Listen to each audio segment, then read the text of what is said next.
Hechos capítulo 5, versículo 12. Un hermoso pasaje bíblico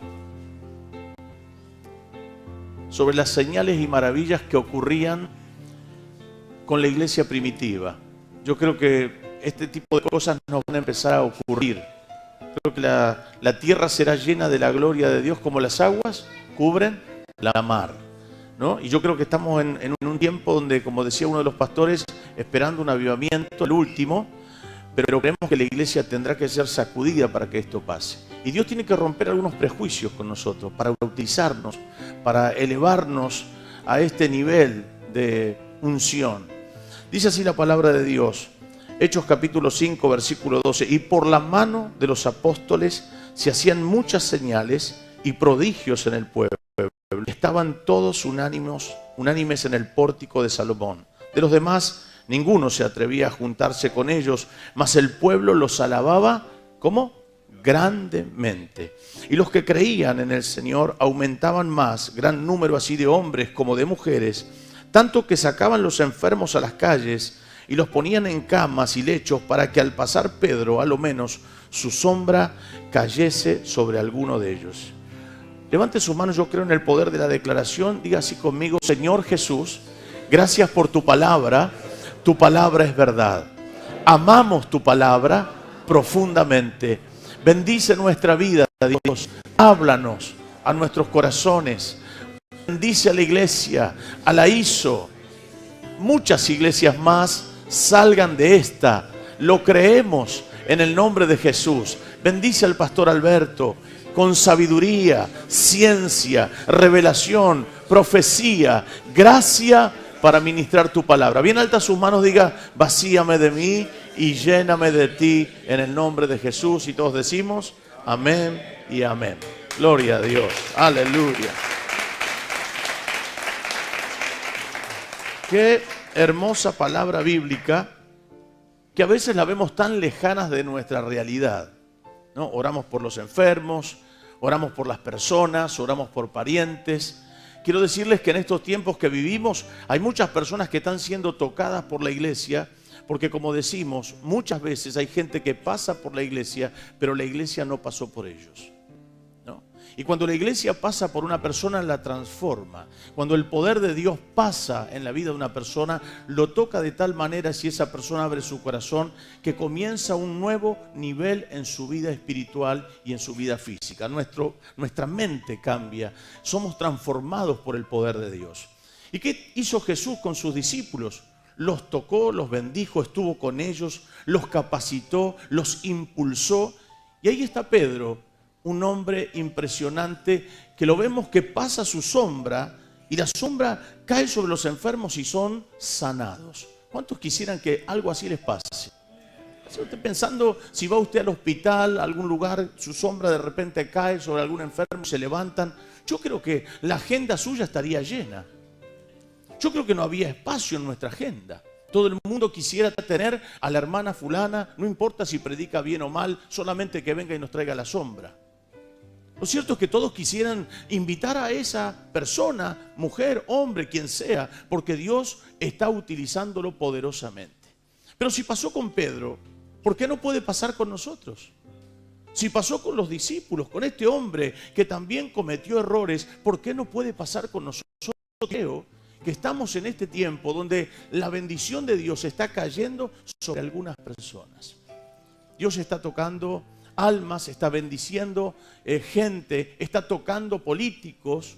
Yo la verdad que me asombro. Observo a personas que nunca hubiera imaginado que lleguen a una iglesia. Les voy a decir después, les voy a decir quién, porque esto está siendo grabado y no quiero exponerlo, pero hay un político muy conocido y aún mediático en estos tiempos que está viniendo a nuestra congregación.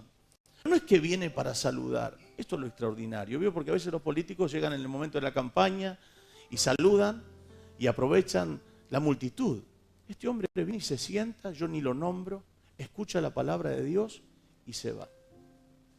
Casi todos los domingos a la mañana el hombre se congrega. Sale en la televisión y últimamente salió hablando, diciendo que la fe le cambió la vida o la perspectiva de ver las cosas. Y uno se da cuenta que Dios va tocando vidas que nosotros no nos imaginamos. El primer día que llegó, los de la iglesia lo paraban en el pasillo, selfie, selfie, les decían. Todo el mundo se sacaba foto con él. Entonces, cuando el hombre se fue, tuve que hablarle a la iglesia. Y dije, hermanos, no se asombren de este tipo de cosas. Porque así como venga gente política o famosa, son almas que necesitan a Dios, porque hay un vacío que no lo puede llenar ni el dinero, ni la política, ni la fama, ni nada. Hay un vacío que tenemos en el alma, que si no lo llena Cristo, no lo llena nadie. Entonces le dije, hermanos, por favor, no saquen selfie, no lo muestren en Facebook, déjelo que el hombre se sienta libre. Así que los hermanos están con el celular ahí como diciendo, te reprendo, ¿no? Lo saludan medio de lejos al hombre, pero el hombre llega, escucha la palabra y se va. Nos llamamos casi todas las semanas. Y entonces uno dice, ¿qué está pasando? La iglesia está tocando personas que nunca antes hubiéramos imaginado. Queridos hermanos, yo creo firmemente que lo que vamos a vivir en los tiempos que vienen van a ser tiempos gloriosos para la iglesia. No va a haber lugar, no va a haber espacio. ¿Me entiende lo que digo? Yo sueño con una iglesia que cuando tengamos que hacer reuniones, ni siquiera podamos meterlas en un estadio de fútbol. Yo creo que no va a haber espacio, creo que la gente va a venir a montones, porque si esa palabra se cumple, que la gloria de Dios llenará la tierra como las aguas cubren la mar, creo que eso nos va a pasar. Y no es el protagonismo de un hombre o de una mujer o de un ministerio, sino el poder de la iglesia de Cristo. ¿Cuántos creen eso? Claro, entonces nos encontramos con Jesús, con un hombre que también tuvo sus fallas. Porque para ganar mucha gente y para lograr muchas cosas tenemos que formar equipo. Diga conmigo la palabra equipo. Abrace a alguien, dígale equipo. Lo que pasa es que todos queremos ser Messi. Todos queremos ser Messi. Nadie quiere ser el suplente. Todos queremos estar ahí. Pero Jesús necesita un equipo. Y muchas veces los equipos se forman con personas que tienen virtudes y tienen errores. ¿Habrá alguien que tenga errores aquí? Todos tenemos errores. ¿Y habrá algunos que tengan virtudes? Si tiene muchos errores, levante hasta las piernas si puede. Y si usted tiene virtudes, levante. Y si tiene muchas virtudes, levante todo así, ¿no? ¿Vio que levantamos virtudes? Apenas levantamos la mano así. ¿Errores? Todos tenemos errores. Por supuesto, pero Jesús escoge hombres que tienen virtudes que ni siquiera ellos sabían, pero también tienen errores. Y ahí está nuestro prejuicio, a quién vamos a levantar, a quién vamos a poner, quién puede estar a nuestro lado. Y muchas veces buscamos la perfección de las personas que nos rodean. Y hasta la misma gente dice, fulano o mengano está en condiciones o no de estar al lado. Muchas veces nosotros nos sentimos hasta afuera o excluidos. Mis hijos no se merecen un padre como yo. ¿No? Mi esposa no se merece un hombre como yo. A veces nos sentimos excluidos por nuestros errores. Pero vemos a un Pedro que camina, la sombra cae sobre la gente y son sanados. Hay un avivamiento, algo ocurre a través de un hombre llamado Pedro y sus discípulos. Todos están envueltos en un avivamiento. ¿Cuántos quieren un avivamiento? Pero esto pasa después que Jesús asciende. Pero ¿qué había pasado con Pedro? ¿Qué había ocurrido con ese equipo de discípulos? ¿Quiénes eran ellos? Jesús formó un equipo. Tuvo personas como Pedro, que se hundió en las aguas. ¿Se acuerdan? Si eres tú, Señor, manda a ti sobre las aguas. Y Pedro se anima porque Jesús dice, ven, hace unos pasos, se hunde. Y Jesús, ¿qué le dice? ¿Por qué dudaste, hombre de poca fe? También duda. ¿Qué decir de Tomás, el Dídimo? Miren lo que dice Juan capítulo 20, versículo 24 al 25. Pero Tomás, uno de los 12, llamado Dídimo, no estaba con ellos cuando Jesús vino. Le dijeron, pues los otros discípulos, al Señor hemos visto. Él les dijo, si no viere en sus manos la señal de los clavos y metiere mi dedo en el lugar de los clavos y metiere mi mano en su costado, ¿qué? No creeré. Mire qué equipo que tenía Jesús. Uno que se hunde, que tiene poca fe. El otro que dice, no voy a creer si no lo veo, si pongo mi dedo, mi mano. Ese era el equipo que el Señor tenía. Creo que cualquiera de nosotros lo hubiéramos sacado directamente de la lista. Lo ponemos en la lista negra, lo subrayamos con rojo, decimos, a este nunca más. Por eso los pastores tenemos la capacidad de darle oportunidad aún a aquellos que nos han traicionado. Se va y habla mal, se cruza la vereda enfrente y dice, no voy más ahí, esa iglesia se va a cerrar. Primero están diciendo que crece y cuando se van dice que se cierra. ¡Ah, qué bárbaro! Primero te dicen que sos el mejor pastor, después te dicen que sos lo peor que hay en la vida. Pero lo cierto es que están en la vereda de enfrente, se quejan, hablan mal y a los meses, a los años aparece. ¿Qué hace el pastor? Váyase a la vereda de enfrente. Lo abrazamos, decimos, hermano, está todo bien, olvídate, ya pasó, vení que te oro. Y ya se lo tenemos tocando la guitarra, cantando, haciendo algo. Y la gente que se acuerda de eso, que dice, ¿te das cuenta cómo el pastor le va a dar? No se puede así, la cosa no funciona. Si yo fuera pastor, te hubieras quedado solo con tu mamá.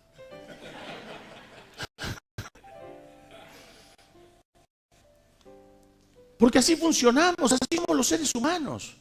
Gracias a Dios, Jesús no piensa como nosotros pensaríamos.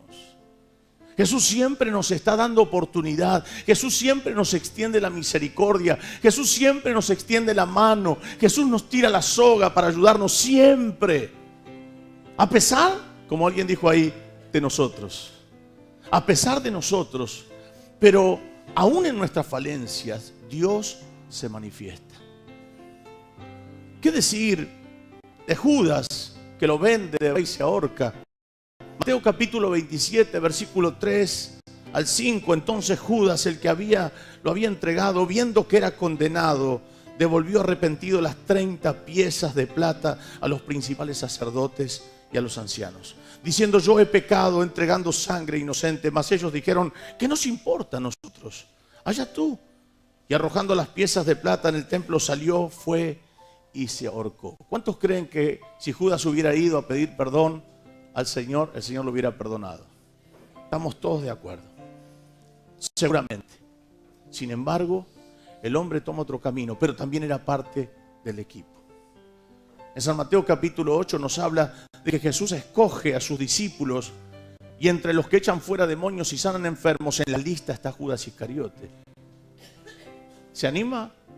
Mire, si usted va a una campaña de Jesús y te tocaba que te eche los demonios Judas Iscariote. Pero Dios lo usaba. Lo que pasa es que nos quedamos con la imagen de ese Judas traicionero. Mire, yo no sé si lo dije acá, pero tengo algunos años en el Evangelio, conozco bastante gente, he tenido la oportunidad de ir a algunos lugares y he escuchado todos los nombres cristianos sabidos y por haber. Del Antiguo Testamento un montón, Jeremías, Daniel, Ezequiel, vaya a saber. Del Nuevo Testamento, ¿hay algún Lucas acá? ¿Algún Mateo? Siempre hay alguno. ¿A un Pedro? ¿Hay algún Pedro? Sí, ¿no? Levante la mano uno de esos nombres. ¿Vio? No tenga vergüenza que no debe pasar acá a predicar. Juan, todos los discípulos. ¿Pero escuchó alguna vez Judas Iscariote? ¿Hay algún Judas acá? Levánteme la mano. Porque en el pensamiento cristiano nunca pondríamos a nuestros hijos Judas.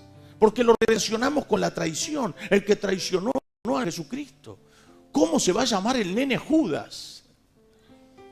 Sin embargo, era parte del equipo del Señor. Queridos hermanos, a veces pensamos que Dios se equivoca en formar equipos. Dios no está llamando personas perfectas, sino en proceso de cambio. Porque todos nosotros necesitamos ir cambiando en el paso a paso, en el día a día. También los pastores necesitamos cambiar. Y muchas veces, permítanme decir lo que voy a decir, a veces Dios tiene que luchar con nuestras propias miserias humanas. Porque somos seres humanos, porque fallamos, porque muchas veces en nuestro pensamiento nos caen bien o no las personas y aún tenemos nuestros propios pensamientos, ideas. Sin embargo, Jesús va mucho más allá. Nosotros miramos lo que está delante de nuestros ojos. Dios mira el corazón.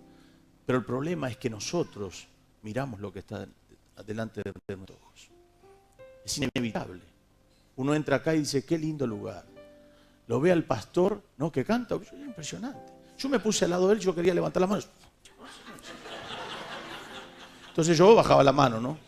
Pero después se peleaban entre los dos, porque los dos son así, todos, ponían la mano el uno arriba del otro, ¿no? Yo ahí en medio estaba así, entonces yo levantaba las manos así. Por las dudas me cuidaba, ¿vio? Entonces los veo y yo digo, qué hombre efusivo, qué hombre, ¿no? que expresa ese amor a Dios, se arrodilla, se tira al piso, salta. ¡Wow! Digo. Y uno lo quiere más todavía. Dice, qué bárbaro. Uno lo mira y dice, cómo quisiera saltar, pero yo salto en el espíritu.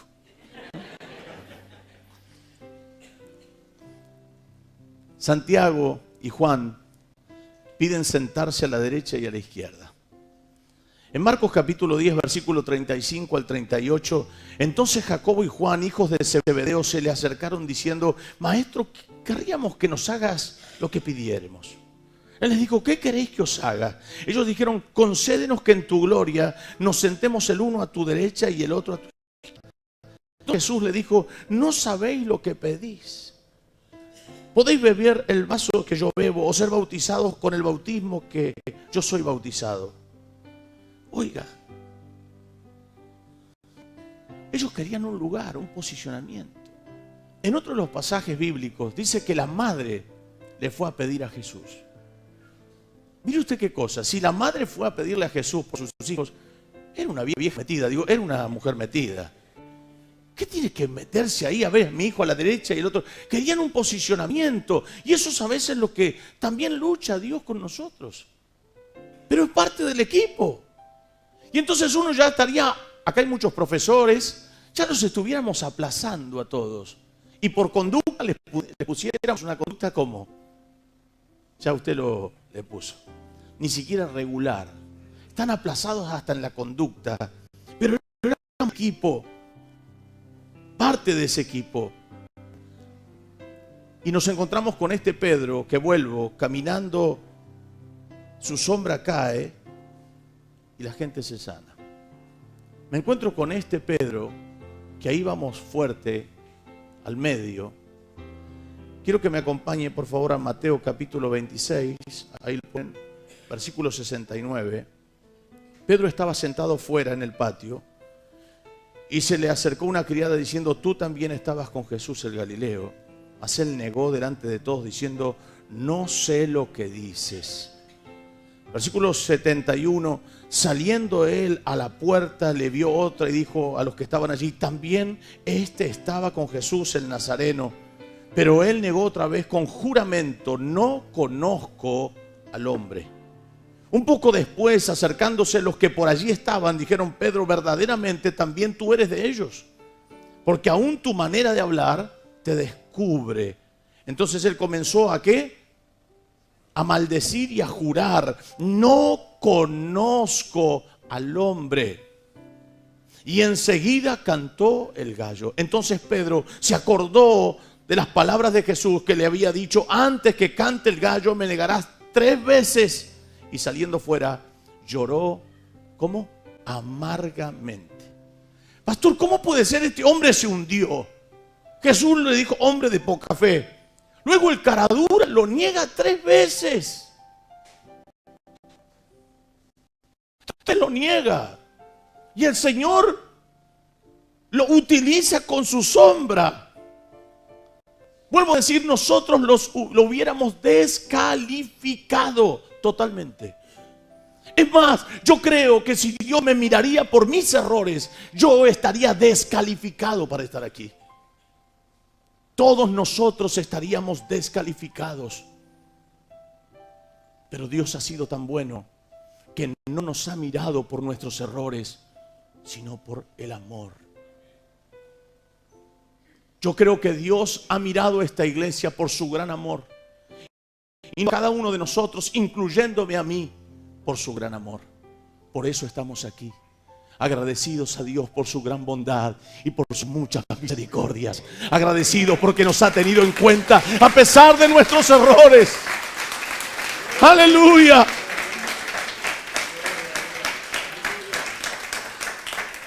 Pedro se siente que negó al Señor.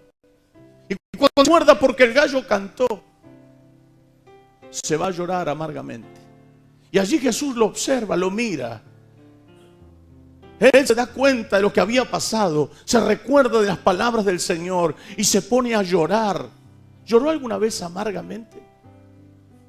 Escuchaba los otros días a un médico en uno de los canales de aire decir que las lágrimas, tanto de tristeza como de alegría, los componentes son distintos.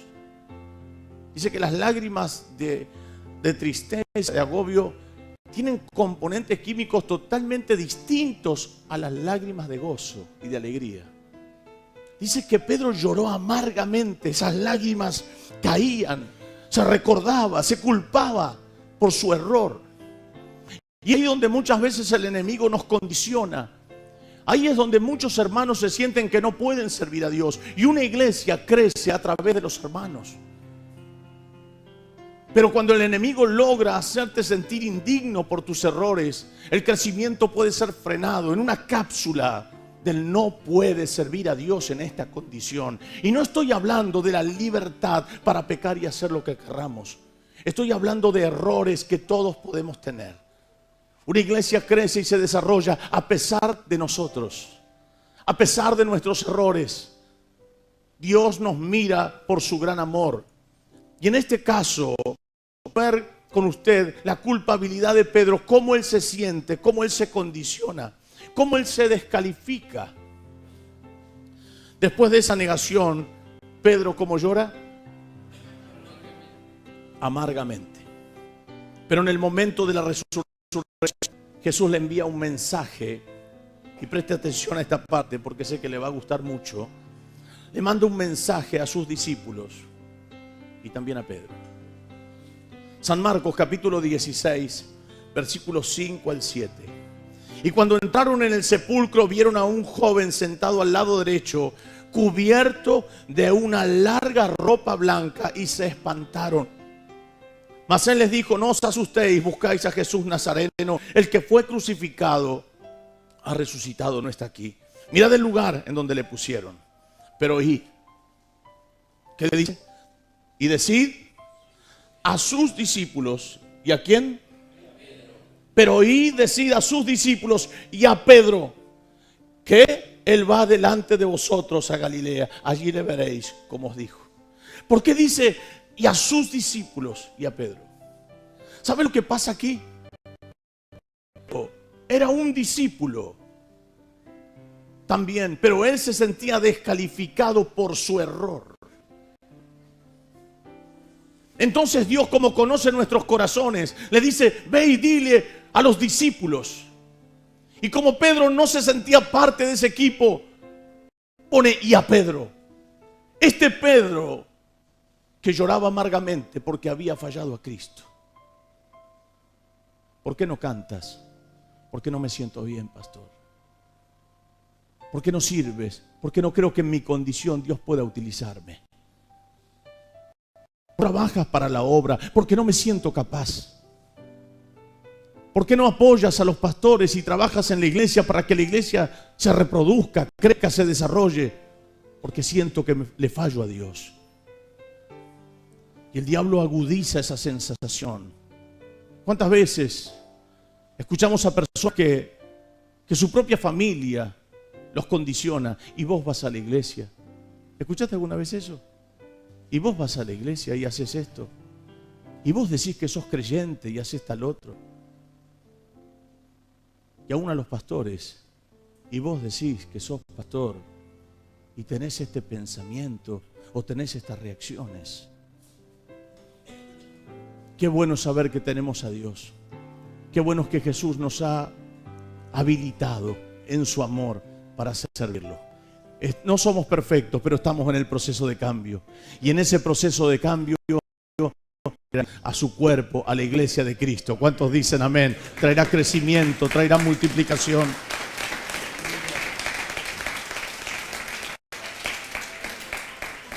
No te descalifiques por tus errores.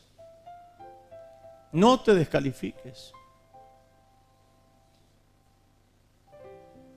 A veces decimos no sé hablar, no sé predicar, no sé enseñar, no sé, y nos escudamos en el no sé. Este es el tiempo que Dios ha preparado para la iglesia.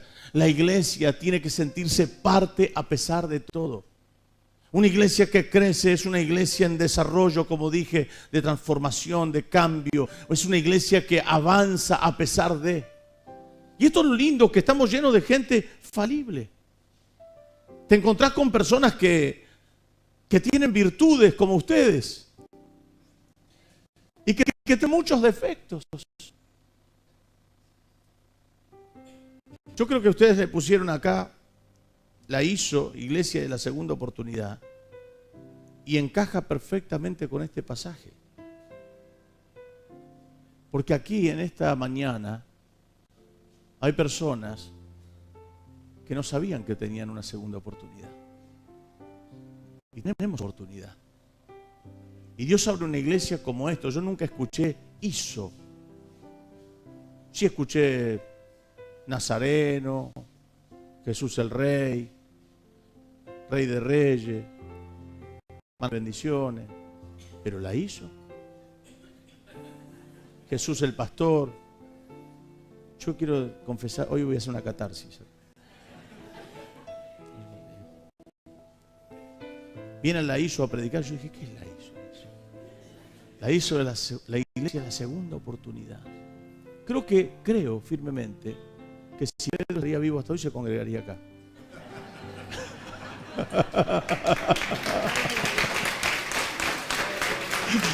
Sí, yo creo que sería tu diácono. Yo creo que sería el diácono o el portero, algo haría Pedro acá.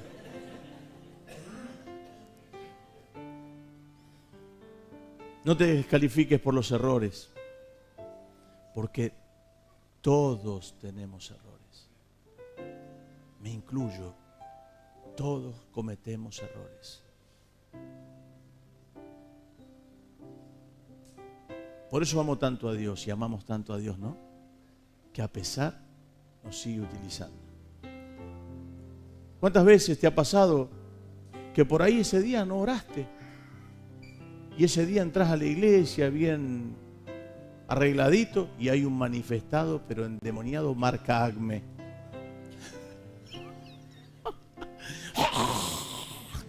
No están grabando esto, ¿no? Sí. Bueno, voy a tratar de ser más cauteloso. Entra agarrando, arañando las paredes y el pastor mira, ¿quién es? Vos, usted siente que no oró. ¿Sabe que no oró? Dice que el pastor mire para otro lado. A vos, tú ya venías a ayudarme a hacer liberación.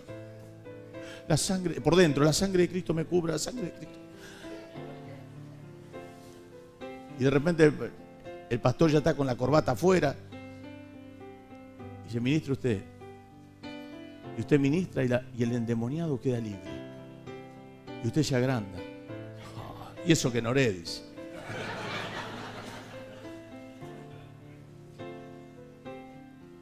Es Dios. Es Dios a través de ti. ¿Cuántas veces hemos pasado un momento difícil y servimos a Dios y pareciera que Dios nos usa más que nunca? Y es Dios. ¿Cuántas veces hay gente que diría, esa iglesia no va a crecer nunca? Y Dios la quintuplica. Es Dios a pesar de nosotros. Por eso hay que estar en el corazón de un pastor. Somos hombres que damos oportunidades, porque Dios nos las ha dado a nosotros primero. Gloria a Dios, ¿no? Usted está en el mejor lugar que podría estar, aquí en la iglesia, en la ISO, en la iglesia de la segunda oportunidad.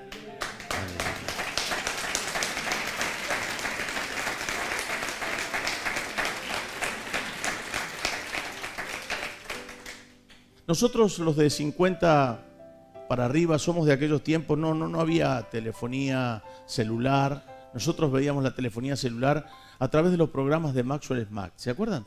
Sacaba el zapato y era el zapatófono. No, el cable, ¿no? Era el zapatófono. ¿Se acuerdan? ¿Cuántos se acuerdan de eso? Tenés más de 50.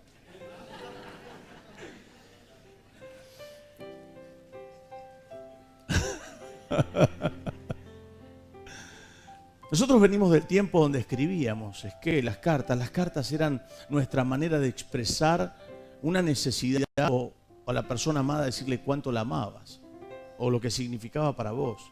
Entonces te matabas escribiendo, ahí tratabas de no poner errores de ortografía, te forzabas, preguntabas que la corta y estabas ahí escribiendo. ¿Cuántos eran de escribir cartas? Te amo. Yo le pongo a mi esposa esto entre nosotros, aunque salga. Cuando termino mis esquelas le pongo Alberto, siempre tuyo. Tomá mate y chupate esa mandarina. Se la presto si quieres. Yo siempre donde termino mis cartas por teléfono le pongo Alberto, siempre tuyo. Se enloquece cuando...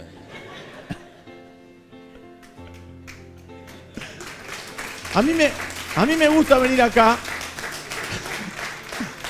A mí me gusta venir acá porque ustedes son muy aplaudidores. Muy aplaudidores son. Aplaudimos a Cristo, ¿no? Por supuesto. A ver si hay algún medio religioso, ¿no? Aplaudimos al Señor, por supuesto. Pero saben ustedes que escribía y cuando te olvidas algo, ¿qué hacemos nosotros? Ponemos una postdata. Entonces usted le hace un asterisco y al lado del asterisco le pone PD y le escribe. Postdata. No te olvides de sacar la basura. Postdata. No te preocupes, llevé a los chicos al colegio. Algo que nos hemos olvidado. Yo quisiera que ustedes me acompañen al libro de San Juan, al capítulo 21.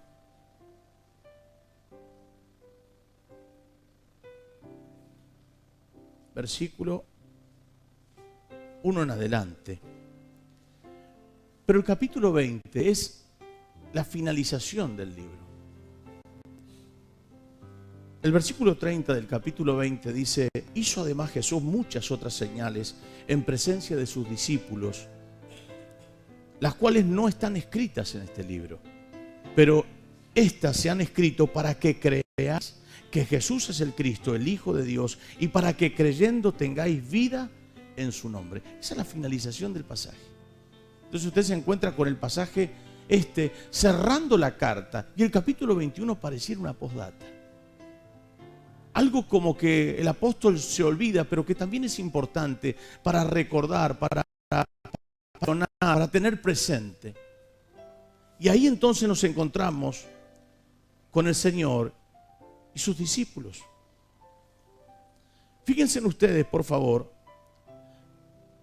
Versículo 3, capítulo 21, versículo 3, vamos a ir. Ustedes me cayeron muy bien. Vamos a leer el 1 al 3. Solo porque me cayeron bien. Mire, después de esto Jesús se manifestó otra vez a sus discípulos junto al mar de Tiberias. Y se manifestó de esta manera. Estaban juntos Simón Pedro, Tomás llamado el Dídimo, Natanael, el de Caná de Galilea, los hijos de Zebedeo y otros dos de sus discípulos. ¿Quiénes estaban? Versículo 2. Simón Pedro, Tomás llamado el Dídimo, Natanael, el de Caná de Galilea, los hijos de Zebedeo y otros dos de sus discípulos. ¿Quiénes eran? Eran los problemáticos. Era la célula de los problemáticos.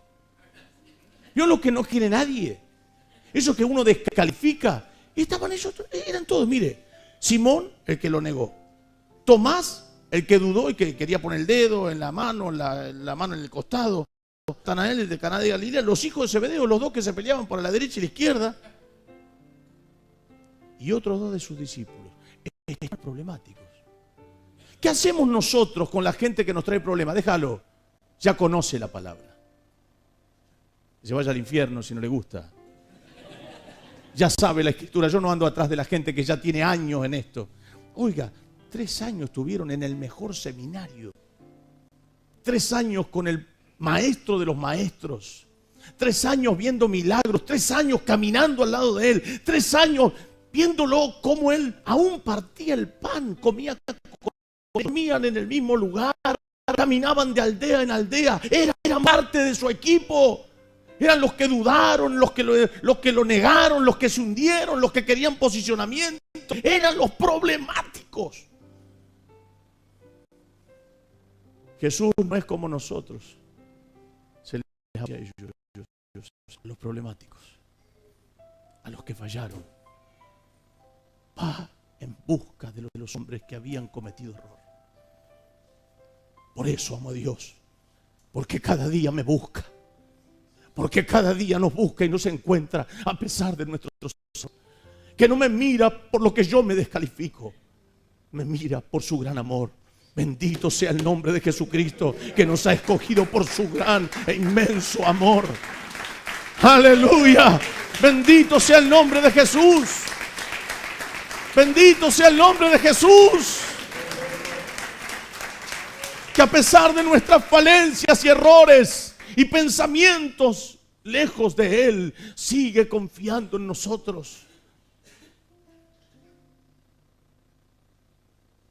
Algunos escucho en nuestra iglesia: pastor, esta célula es un desastre. Todos los peores me los manda a mí. ¿No tuviste una célula como la de Jesús? No te quejé. Cuando ya iba amaneciendo, se presentó Jesús en la playa. A los discípulos no sabían que era Jesús. Y les dijo: hijitos, ¿tenés algo de comer? Le respondieron: no. Él les dijo: echar la red a la derecha de la barca y hallaréis. Entonces la echaron y ya no podían sacar por la gran cantidad de peces. Amados hermanos, Pedro se siente tan frustrado que a pesar que lo manda a llamar, ve y dile a los discípulos y a Pedro, Pedro se siente tan frustrado que todavía no puede procesar su error. Y al no procesar su error, lo que él hace es querer volver a la vieja vida. ¿Qué hace? Pedro quiere volver a las redes. Quiere volver a hacer lo que hacía antes. Y eso, fíjense que las personas que tienen un llamado, cuando se descalifican, quieren volver atrás. Y entonces piensan a decir cosas similares a las que les pasó a Pedro. En el mundo estaba mejor que ahora. En el mundo me iba mejor. Nunca podrás decir eso con propiedad. Vuelve Pedro a las redes y no había un líder como la gente en su grupo que le diga: no, Pedro, pará, nosotros nacimos para otras cosas. ¿Qué le dicen los discípulos? Vamos con vos. Y todos se van a pescar. Ninguno dijo: Pedro, ¿por qué no nos vamos a orar? Busquemos la voluntad de Dios. No, vamos con vos, dijeron. Eran tan espirituales que se lo seguían al otro.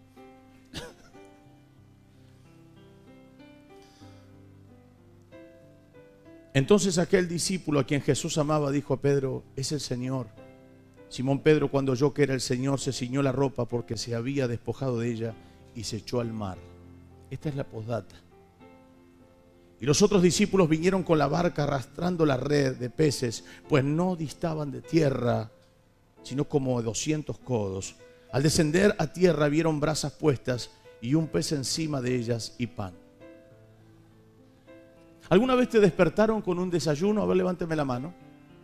Si alguna vez en un cumpleaños, aniversario, vinieron con un desayuno en la cama, levante la mano porque es importante que levante la mano, por favor. Baje la mano. ¿Cuántos nunca les dieron un desayuno en la cama? Bien alta la mano.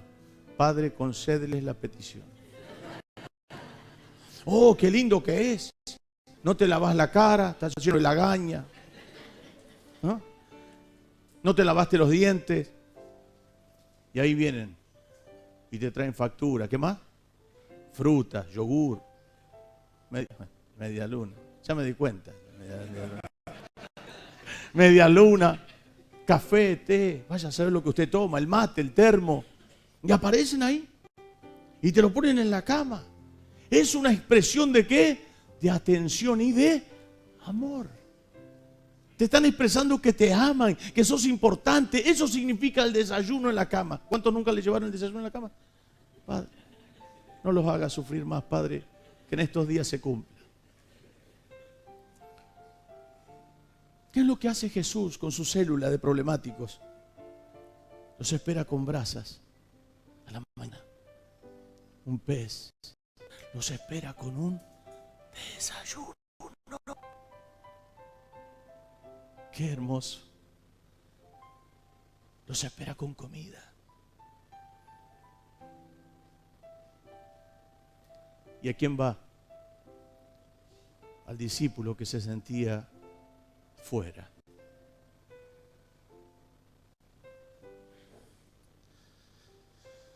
Versículo 12, les dijo Jesús, venid, comed. Y ninguno de los discípulos se atrevía a preguntarle, ¿tú quién eres?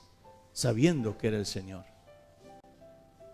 Vino pues Jesús y tomó el mismo del pescado. Esta era ya la tercera vez que Jesús se manifestaba a sus discípulos después de haber resucitado de los muertos. Cuando hubieron comido, Jesús dijo a Pedro, Simón, hijo de Jonás, ¿me amas? Más que a estos, le respondió, Señor, tú sabes que te amo. Durante 3 veces, después le dice, apacienta mis corderos, mis ovejas, pero 3 veces Jesús le dice lo mismo. Pedro, ¿me amas? Y dice que la tercera vez Pedro se y dice esta palabra, Señor, tú lo sabes todo. Tú sabes que yo te amo. Tú sabes todo, Señor. En otras palabras le estaba diciendo, Señor, tú sabías que yo te iba a engañar, que yo te iba a negar. Lo sabías. Pero ahora te estoy diciendo la verdad verdadera. Tú sabes que a pesar de mi error, yo te amo. Que te amo, que eres lo más grande para mí. Querido hermano, yo puedo verlo a Jesús tomando a Pedro quizás del hombro y alejándolo del grupo, hablando a solas los dos, diciéndole, Pedro, ¿me amas? Querido hermano, si fuera por nuestros errores, vuelvo a decir, todos, absolutamente todos, hasta yo, estaríamos descalificados. Cuando nos rendimos a Él, más allá de nuestros errores, Él nos dice, ¿me amas? Y nosotros le decimos, sí, Señor, a pesar de mis errores, sabes que te amo, que no puedo vivir sin ti, que eres lo más hermoso que me pasó en la vida. Yo creo, queridos hermanos, que esta mañana el Señor está en busca de gente que lo ama en un proceso de cambio y de transformación. No está buscando la perfección de nosotros, está buscando corazones que aman, porque cuanto más amas a Dios, los errores se minimizan. Los errores se diluyen cuando amas. Y Pedro, dicen los historiadores, que termina crucificado cabeza abajo, porque dicen que dijo, no soy digno de ser crucificado como mi Señor. Queridos hermanos, en esta mañana, la ISO seguirá creciendo a pesar de nosotros. Dios ha elegido esta iglesia para levantarla como un estandarte. Ha visto el corazón de este hombre y de esta mujer y el corazón de cada uno de nosotros. Ha visto nuestras congregaciones a pesar de nosotros. ¿Cuántas veces te has sentido descalificada, no? O descalificado. Si supiera el pastor que me terminé de discutir con mi esposo y me está pidiendo que lo ayude en la cena. Si supiera el pastor que esta semana tuve un problema en el trabajo y no reaccioné de manera cristiana, no me pediría que sirva en esta área. Pero Dios es tan bueno que sigue creyendo en ti porque sabe que lo amas.